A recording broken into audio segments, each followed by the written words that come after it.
हम सबसे चौंका देने वाली खबर और दुर्भाग्यपूर्ण खबर जो महू की है, इंदौर के पास की है, आपको वहां लिए चलते हैं। भारत की जीत के बाद जश्न मनाते लोगों पर हमला किया गया। पुलिस ने अब तक इस हिंसा में मामले में 13 लोगों को हिरासत में ले लिया है। जिला कलेक्टर के अनुसार इनमें से कुछ लोगों पर नेशनल सिक्योरिटी एक्ट यानी राष्ट्रीय सुरक्षा कानून के तहत कार्रवाई होगी। 4 लोगों को इस हिंसा में चोट भी पहुंची है। पुलिस के मुताबिक शहर के 5 इलाकों में हिंसा हुई, आगजनी हुई और पत्थरबाजी की घटनाएं हुई हैं। शहर के कई इलाकों में कल भारत की शानदार जीत के बाद जश्न मनाने के लिए लोगों का जुलूस निकला था। फिर इस एक इलाके में एसपी के मुताबिक यानी वहां के सुपरिंटेंडेंट पुलिस के मुताबिक एक समूह के साथ आतिशबाजी को लेकर 2 गुटों में बहस हो गई थी और उस बहस के बाद हिंसा, आगजनी, तोड़फोड़, यहां तक कि गाड़ियों में आग लगा दी गई, मोटरसाइकिलों में आग लगा दी गई, दुकानों में आग लगा दी गई। देखिए ये रिपोर्ट।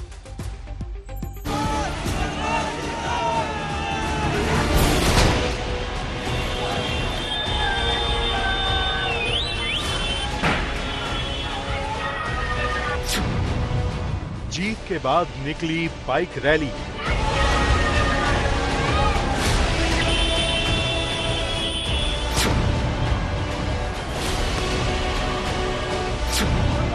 एक समुदाय ने की पत्थरबाजी।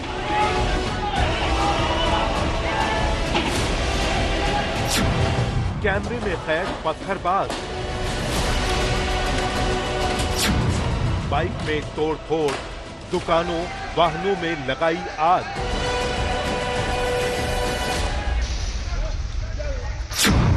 उपद्रवी नकाबपोश पत्थरबाज। चारों ओर तबाही के निशान। इंदौर के महू में जामा मस्जिद का ये इलाका है। देखिए, जीत का जश्न मनाने बाइक से निकले इन लोगों को यहां घेरा गया। उन्हें वापस लौटने पर मजबूर कर दिया गया। कुछ ही देर में इस उग्र भीड़ ने पत्थरबाजी और तोड़फोड़ शुरू कर दी। गाड़ियों को आग लगाना शुरू कर दिया। सब कुछ अलग अलग वीडियो में कैद है। पत्थरबाज नजर आ रहे हैं। वाहनों में तोड़फोड़ कर रहे दंगाई नजर आ रहे हैं। आगजनी करते उपद्रवी भी वीडियो में कैद हैं। अभी कुछ लोगों को चिन्हित किया हुआ है और उन पे पुलिस बहुत सख्त कार्रवाई भी कर रही है। पुलिस उनको अभी रात को ही उनको पकड़ेगी भी और बाकी लोगों को भी आपके माध्यम से मैसेज भी देना चाहती है कि कोई भी किसी तरह की अफवाह में न विश्वास करे। हिंसा के बाद यहां की बीजेपी विधायक उषा ठाकुर मौके पर पहुंची, नुकसान को देखा और उपद्रवियों की पहचान को लेकर लोगों से अपील की। मैं बताऊंगा सबके नाम कैमरे में, बिल्कुल कैमरे के अंदर। थाने पहुंचो आप, एसपी साहिबा बैठी है और आप जिन जिन के चेहरे जानते हो उनके नाम लिखो। कम से कम कार्यकर्ताओं को दीदी आपके नुकसान हुआ है तो सरकार आपकी लेने के बाद दीदी ने छोटे छोटे ऊपर तक कौन थे ये लोग, उनको जानती हो कि आप?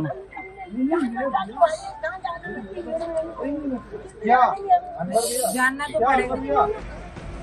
जीत का जश्न ऐसी हिंसा में कैसे बदला, इससे प्रशासन भी हैरान है।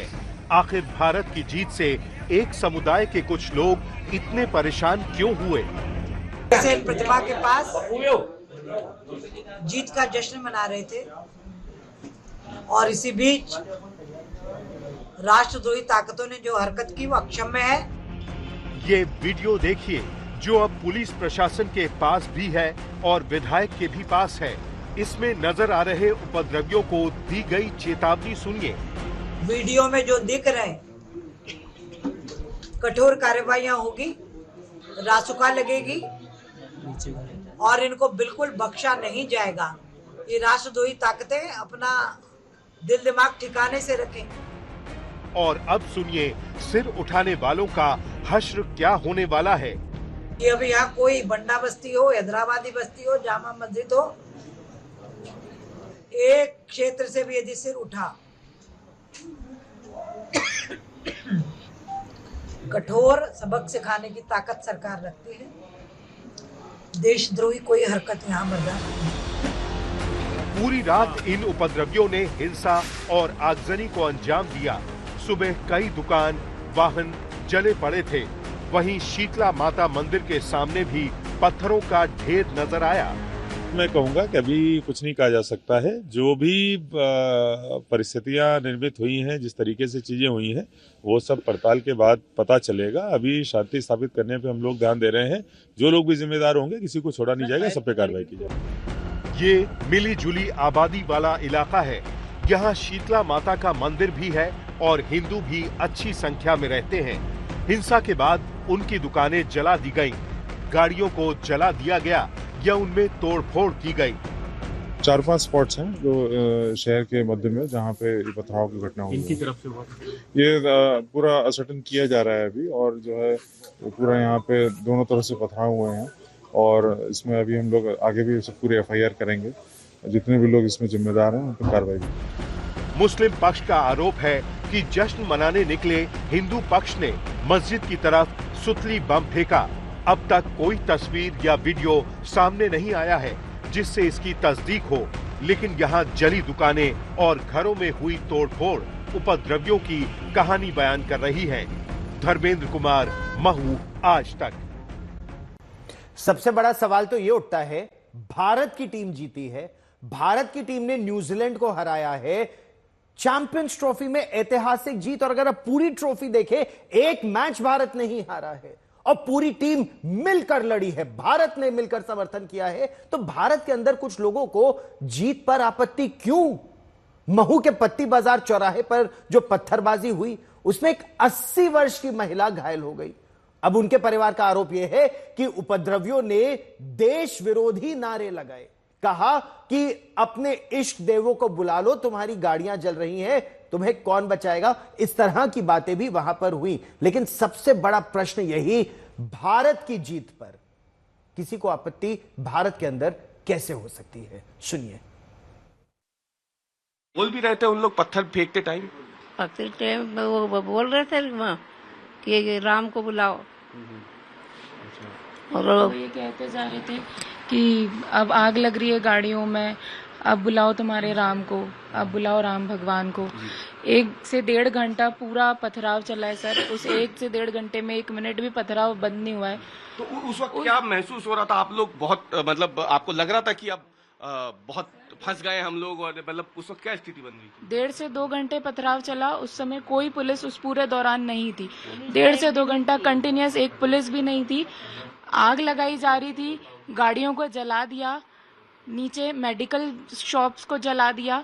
पथराव हुए, 1.5 घंटा तक पूरा पथराव हुआ। गली में घुसने की कोशिश करी, घर में घुसने की कोशिश करी, कपड़ा जला के फेंकने की कोशिश करी, पूरा नीचे शॉप डैमेज कर दिया, जला दिया, गाड़ियां जला दी।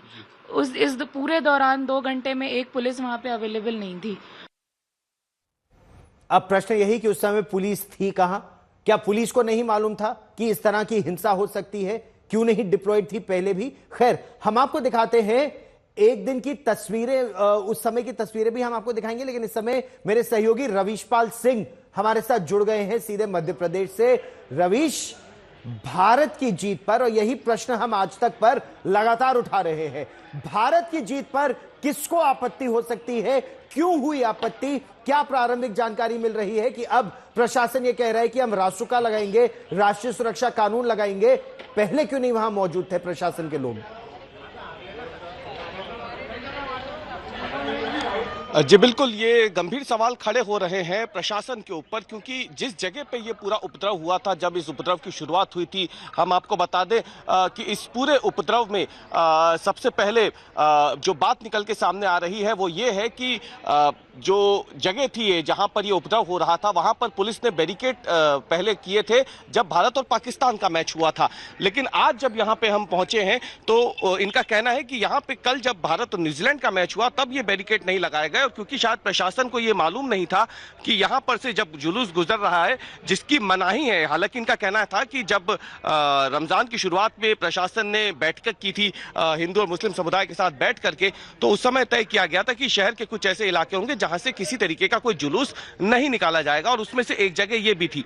लेकिन यहां पर ये जब कल जुलूस निकला तो भारत की जीत का जश्न था। सवाल यही हो रहा है कि जब भारत की जीत का जश्न मन रहा है तो फिर आपत्ति क्यों थी? और यहीं पे जब उपद्रव शुरू हुआ, इसी जगह से जहां पे हम आपको ये तस्वीरें दिखा रहे हैं, और यहां से फिर ये उपद्रव जो है फिर अलग अलग इलाकों तक फैल के चला गया। नहीं रवीश, मैं आपसे ये समझना चाहूंगा, रवीश ये उपद्रव होता है जी, रवीश मैं आपसे ये समझना चाहूंगा, भारत में अगर क्रिकेट का मैच हो रहा है, अगर भारत कहीं क्रिकेट का मैच खेल रहा है, चाहे वो दुबई में खेल रहा हो, भारत अगर खेल रहा है, तो ऐसे कौन से इलाके हैं भारत में जहां पर जीत का जश्न नहीं मनाया जा सकता कि पुलिस को बैरिकेड लगानी पड़ती है? ऐसे कौन से इलाके हैं भारत में जहां जश्न नहीं मनाया जा सकता?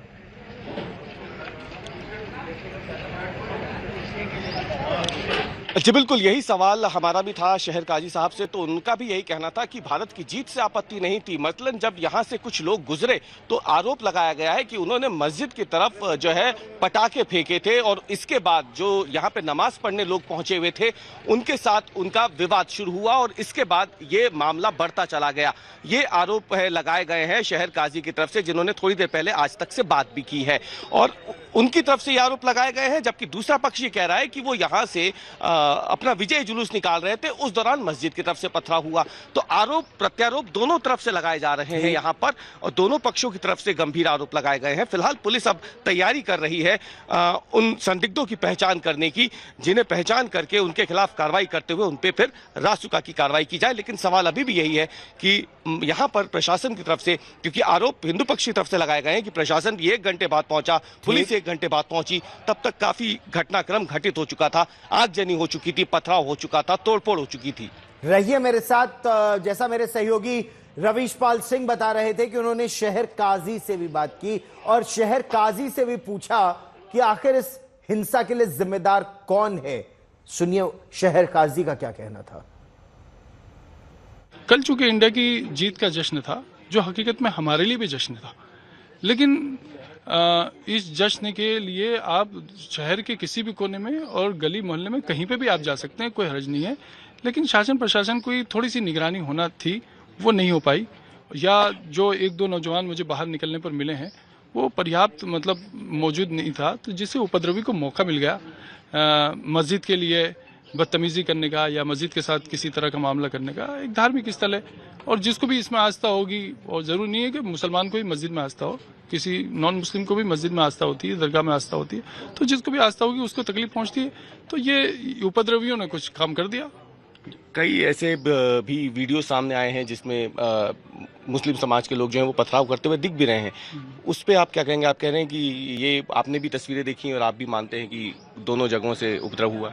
मेरा ये कहना है इस बाबत में, मैंने कई मरतबा ये बात कही है कि पथराव दोनों तरफ से हुआ है। देखना यह है कि शुरू कहाँ से हुआ है, शुरू किसने किया है। दूसरी बात जो मेरा कहना है वो ये कहना है कि आप सड़क के पत्थर तो देख रहे हो, लेकिन सड़क के किनारे की जलती हुई दुकानों को नहीं देख रहे हो। सड़क के किनारे जिनकी दुकानें जली हैं वो सब मुसलमान हैं। रवीश मेरे सहयोगी हमारे साथ है। हिंसा शुरू कैसे हुई, प्रशासन था कहां, और ये नो गो एरियाज कैसे हैं कि यहां पर लोग नहीं जा सकते, इसके बारे में प्रशासन का क्या कहना है, उनकी क्या तैयारी थी, और तैयारी अगर नहीं थी तो क्यों नहीं थी? रवीश क्या कहना है प्रशासन का?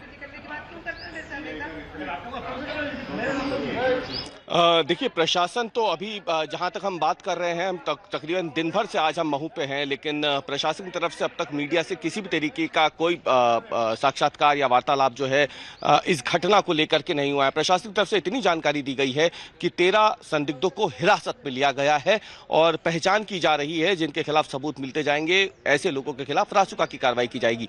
लेकिन जो सबसे बड़ा सवाल है कि आखिरकार ऐसा कौन सा इलाका है जहां से अगर विजयी जुलूस निकलता है भारत की जीत का, तो फिर वहां पे जाने की मनाही थी? क्या प्रशासन से ऐसी कोई बात हुई थी? ये अब तक प्रशासन की तरफ से साफ नहीं हुआ है। दूसरा, प्रशासन को यदि ये मालूम था कि महू में इस तरीके के हालात बनते हैं तो प्रशासन कितना तैयार था, क्या इस बात की कोई जानकारी थी या नहीं थी? यह आरोप प्रशासन पे भी लग रहे हैं, लेकिन अब तक प्रशासन की तरफ से इन आरोपों पे कोई बात खुल करके सुबह से लेकर अब तक सामने नहीं कही गई है। और अभी भी अगर हम बात करें तो प्रशासन की तरफ से कोई बड़ा नुमाइंदा जो है फिलहाल वो कोतवाली में जरूर मौजूद है, लेकिन यहाँ पे मस्जिद के पास जहाँ पे ये घटनाक्रम पूरा घटित हुआ था, वहां पर अभी प्रशासन की तरफ से कोई नहीं पहुंचा है बात करने के लिए, बताने के लिए कि आगे प्रशासन इस पर क्या एक्शन लेने वाला है। आप इस खबर पर रवीश नजर बनाए रखिए। ताजा जानकारी के लिए फिर मैं आपके पास लौट कर आऊंगा। वैसे धार महू की संसदीय क्षेत्र की जो सांसद है सावित्री ठाकुर, उन्होंने कहा है कि एक खास समुदाय जीत के जश्न में भी उपद्रव के मौके ढूंढता है और उनके मुताबिक ऐसे लोगों के खिलाफ एविडेंस इकट्ठा करने की आवश्यकता है और साक्ष्य के आधार पर सख्त सजा उन्हें मिलनी चाहिए और मिलेगी। सुनिए। जो इतना अच्छा माहौल को इसमें तब्दील कर रहे हैं तो गलत है, उन पे कड़ी कार्रवाई होगी। वीडियो दिख रहा है, हमारे प्रशासन के लोगों पे भी कुछ लगे हैं, कुछ गाड़ियां, मोटरसाइकिल और कारें वो भी जलाई है।